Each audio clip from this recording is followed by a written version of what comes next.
Hi, I'm Mike Beliveau, and today I'm back down in the shop with just a little project. Um, for another video, I recently picked up a Beretta Laramie model. And if you're not familiar with this, and you might not be because it was discontinued, about 6 or 7 years ago, after a fairly unsuccessful run, unfortunately. But the Beretta Laramie is a clone of Smith & Wesson's new model number 3. And it's a pretty nice one, all things considered. I mean, there's a couple of differences that I'll talk about in another video. But one of the things that I don't like about this are the grips.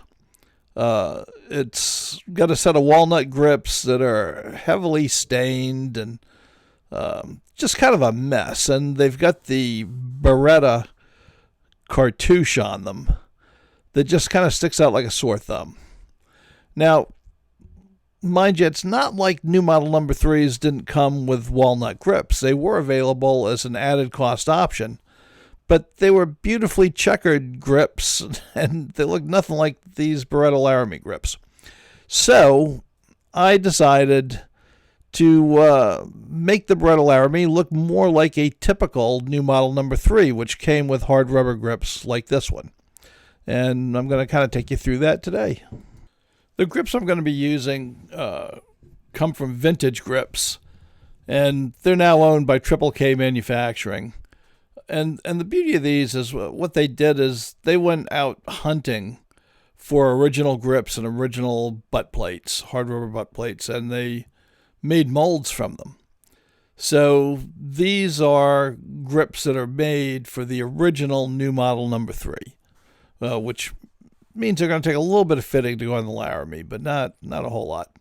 But they are absolutely period correct. And the Vintage grips and butt plates are quite good. They have a very wide variety of them. And I'm glad that somebody picked them up so that they didn't just go by the wayside when the owners decided to retire. So anyway, this is what we're going to be working on today. Well, the first step is obviously to remove the old grip panels. So we're just going to get those unscrewed.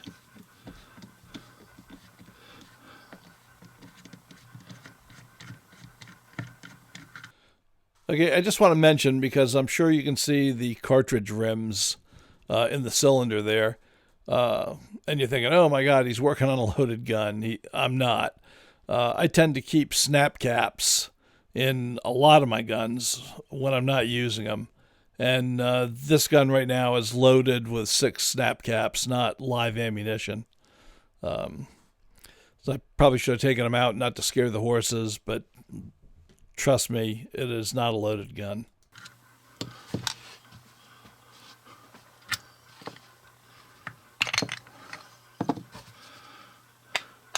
All right, so we can see one difference right away. A coil mainspring instead of the leaf mainspring. Okay, so next thing we're going to do is we're going to remove this pin. Now, I should be able, yep, I can just push it right out. And I'm just going to store it right in there. Okay, so now we're ready to start work. So the next thing we're going to do is we're going to make a template of the grip. I'm using just some cardstock. Now the most important thing to get right, oops, this is very hard to do with the camera in the way, but the most important thing to get right is the top.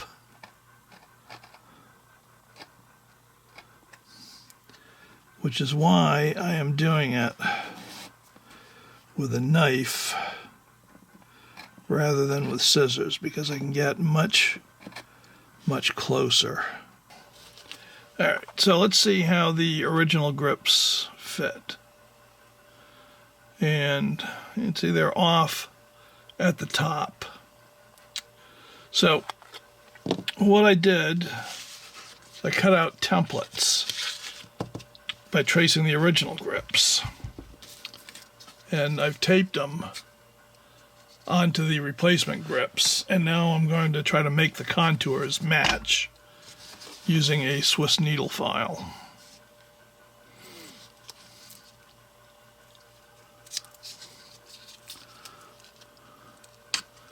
And this is the shoulder on this grip that needs the most work, so I'm going to file that down. Okay, so with very little effort, I've got this side fitting. So now I've got to move to the other side. As you're going to see, these are not the same. The side fits differently. So I've got quite a gap right here to take off. So, time to get to work. And now we got the left side fitting. So, time to drill the pinholes.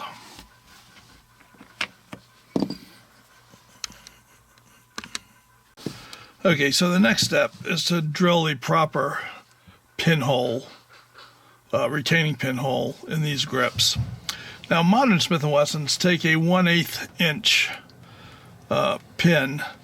This Beretta takes a 5/32 inch pin. And what I did is I took an original grip, just put it on, and I figured out the depth that I needed, and I marked that on the drill bit so I won't over drill these. All right, I've taped the grip down in place, and now we're just going to drill it.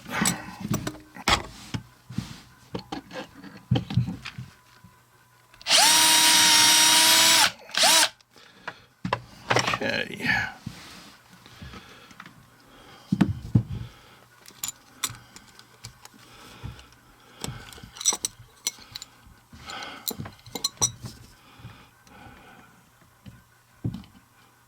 Alrighty. There we go. Time to do the other side.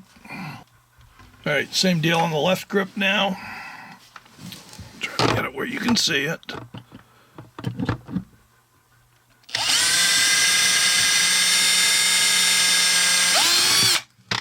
Okay.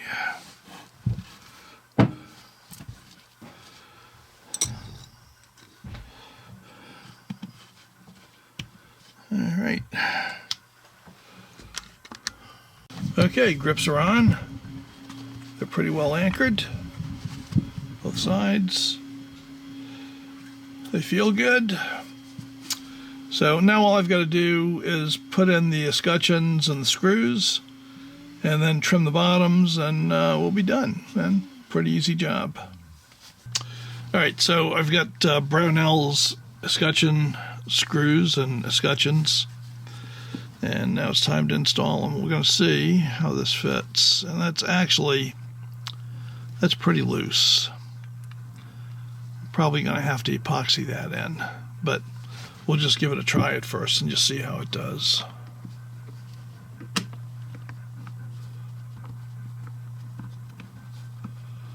Okay.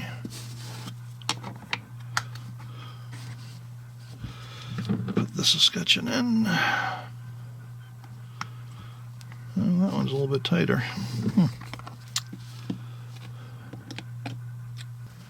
Okay, this retaining stud is none too long. You can see, it sticks out very little over here. Now, that's kind of a problem because on the original grips, of course, the wood is flat. But on the new grips, it's a little bit hollow, which means that the pinhole is farther away. And what that means is, when I put the pin in, there's really no stud left. So, what I did is I made a new stud. And we're going to see how well that fits.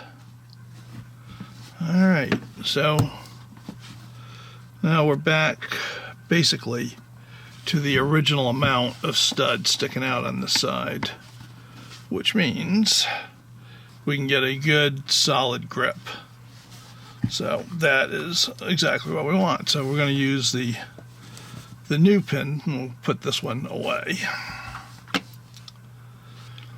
Okay, so the next problem I've got, I don't know how well you'll be able to see this, is that the holes drilled for the back of the escutcheon is not concentric with the outside.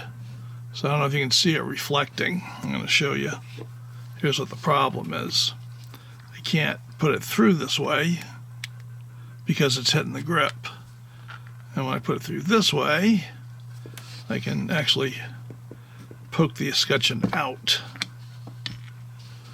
So what I got to do is drill that hole a little bit bigger. We'll do that next. Well, the 9/64 drill bit opened up the hole on the left side enough for me to get clearance.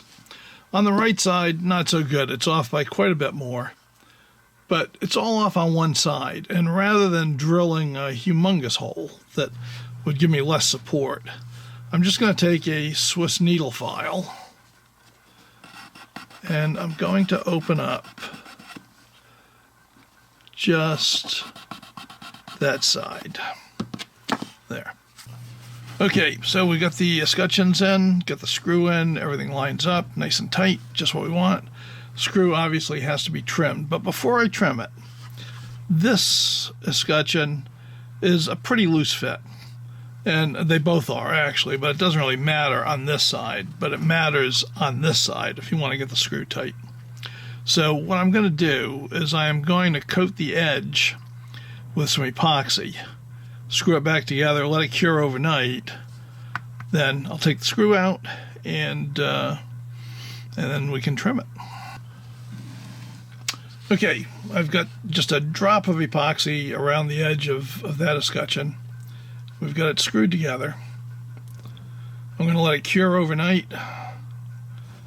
Then I will measure the screw to where I have to cut it off and do that. And then the last step will be to even up the grip panels to the bottom of the frame.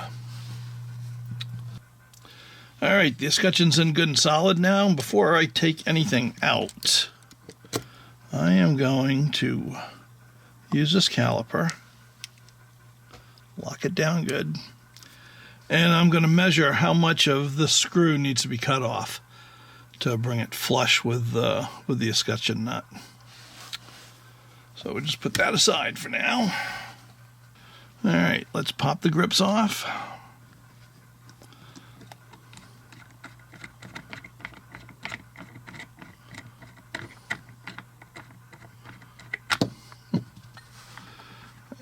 A lot of screw to get out here.